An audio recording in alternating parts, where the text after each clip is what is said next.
What's up, everybody? It's your boy JD back again with another video. Y'all know what time it is. It's time for the beginning after the end chapter review. Chapter 151 to be exact. Cliffhanger Coon got me again. If you want to see that, definitely go over to Twitch. If you want to know why the live reactions are no longer on the channel, there you go. So, we're going to get into it, man. Before we do, make sure to like, comment, share, and subscribe to the channel. If you haven't done so already, want to take support even further, Patreon link is in the description below. Also, join the Tackle Game membership and hit the notification bell so you get notified every time I upload a video or go live on the channel. So, let's go and get into it, man. So, chapter 151.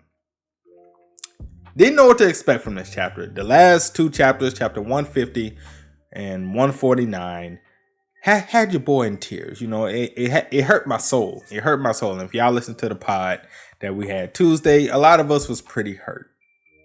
So we're finally walking into this big ass gold dragon castle thingy, right?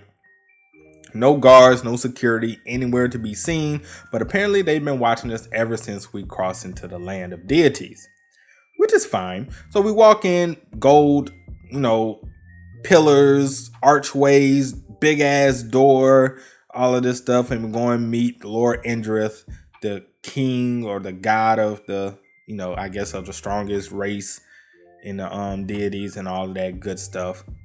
Arthur doesn't know what to expect. Neither does Winston, because he's like, all of this is kind of unprecedented at this point. So I don't really even know what to tell you, bro. All I can tell you that shit's gonna be kind of tight. You know what I'm saying? Tension is gonna be tough.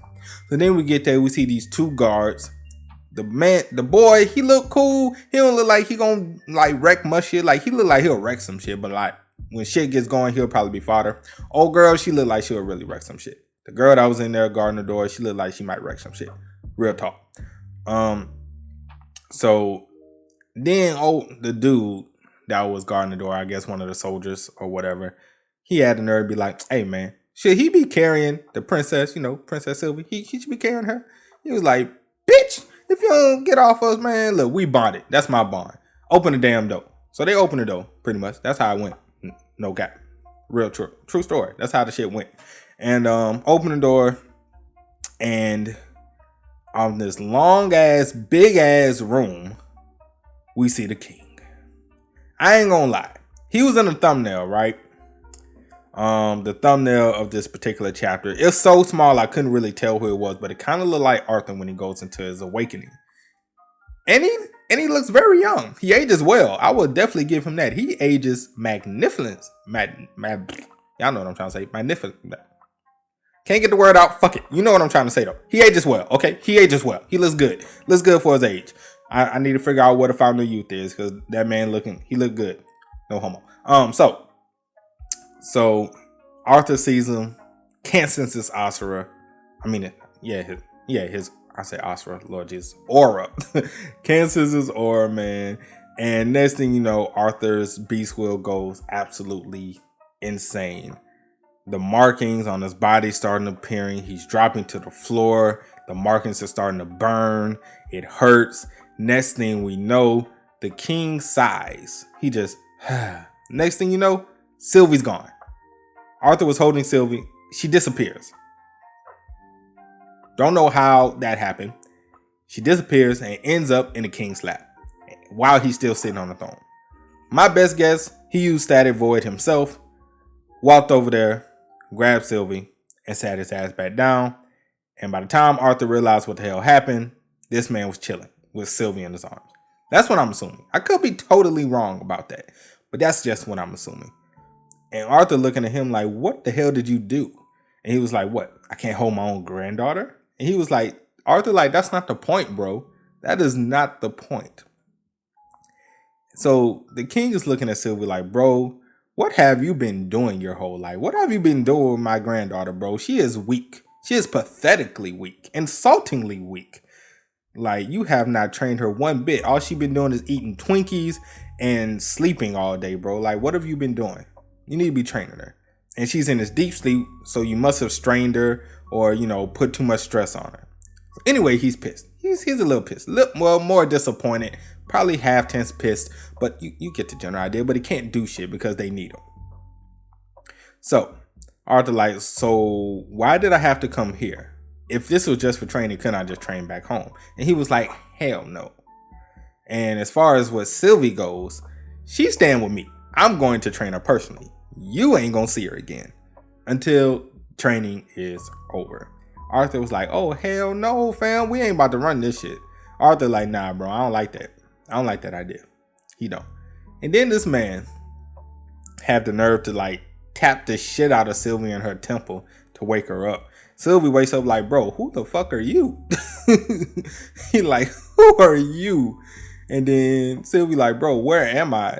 Arthur like, yeah, long story, long story. And she was like, I'm sleepy. Can I go back to sleep? Because I don't know what the fuck going on. And Arthur was like, yeah, you do that because I don't know what's going on either. Anyway, this whole meeting, this whole thing that happened, very crazy, extremely crazy, but I liked it.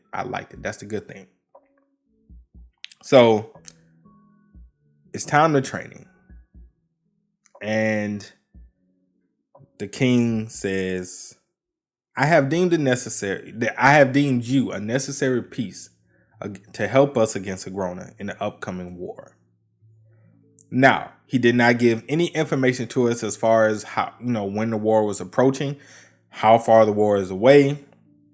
Arthur's like, can you give me some kind of information? He was like, that's for me to worry about. You don't worry about how far the war is. Just focus on your training. When the war is here, I will come get you. Don't worry about it. Which is kind of a good and bad thing. The reason why I say it's kind of a good and a bad thing is because, okay, yes, you're going to get us when shit is hitting the fan, right? It's going to be like kind of that Naruto, that pain arc type thing. Well, Naruto is training his ass off and Naruto's like, bro, I got to hurry up. Pain, the Katsuki is coming. And they like, don't worry about it. You just focus on your training. But meanwhile, everybody at home is getting clapped. You know what I'm saying? Everybody's dying left and right. It's not pretty at all.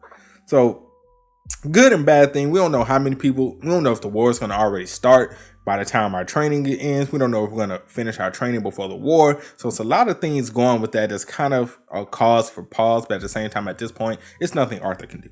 He just has to go with it. It's absolutely nothing he can possibly do. So Winston takes Arthur away. They walk through this forest, which, by the way, the art in this chapter was absolutely beautiful. Absolutely beautiful. Arthur's still trying to get information like, bro, what was the point of that? Winston was like, look, like he said, you're necessary. You're necessary. We need you. You're important to us for the war. Not really. We can care less if you die if it wasn't for this war, but because of this war, you're important. So yeah, you're a necessary evil. In other words, it's kind of probably how they view it. You're a necessary evil. We don't necessarily care for you, but we need you. So we get to a tree. Winston we hear, throws Arthur into a fucking tree. The tree was just disguised as a portal. And we see this guy in this cave with blue water. That's sparkling blue water. And his name is Cordry. The weirdest looking character I've seen thus far. Cordry is very weird looking. This man has eyes for eyebrows, bro. He is Tien Shinhan except with an extra eye. His eyebrows are actually 2 other eyes. So he has 4 eyes in total. It's kind of freaky looking. Interesting design choice for him. And then he has the rest of, he has the tattoo markings and stuff and all of this other good thing. But he's from the Pantheon Asura race. So obviously he's strong as shit. And he's going to be assisting Arthur in his training. So they give so apparently the king gave Winston the Aether Orb or Ether Orb, however it's pronounced. If I butchered the pronunciation of that particular orb, I apologize. Gives him the orb. It's a sparkly blue orb that looks like a galaxy inside. And pretty much what this orb is what it is pretty much is what I gather. It's a hyperbolic time chamber. That's pretty much what the shit is.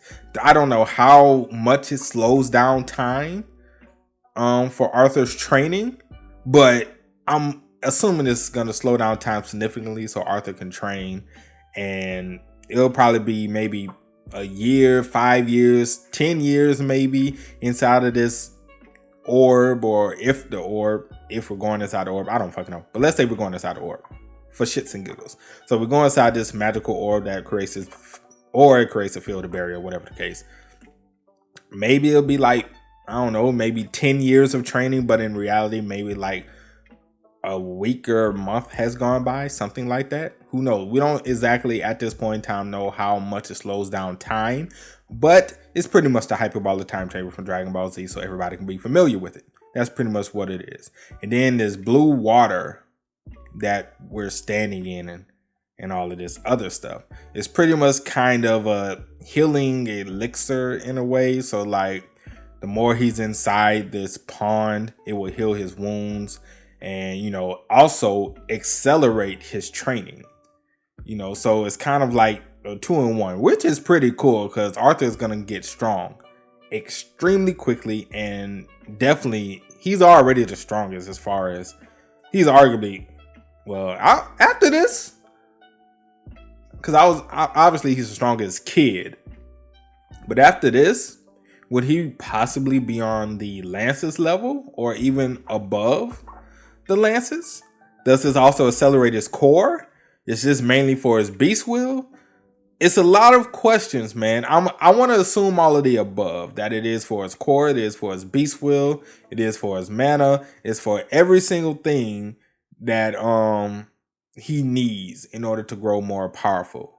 So I'm assuming it's all of the above. I could be completely wrong about that, but that's what I'm assuming. But pretty much that was the end of the chapter.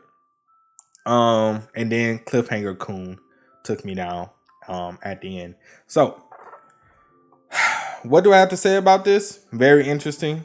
Looking forward to next week, because I think next week is really going to kind of showcase and tell exactly what kind of training we do. Hopefully we get to see that. I'm assuming we get to see the start of Arthur's training. And I actually want to see, I don't know how the training is going to be. I've been told that they're actually going to go through the training. It's not going to be some kind of time skip, even though I still expect a small time skip, because I don't expect them to go through each and every day of Arthur's training, especially since this is slowing down time. So I do expect a small time skip, whether it's a few days or a week or whatever the case.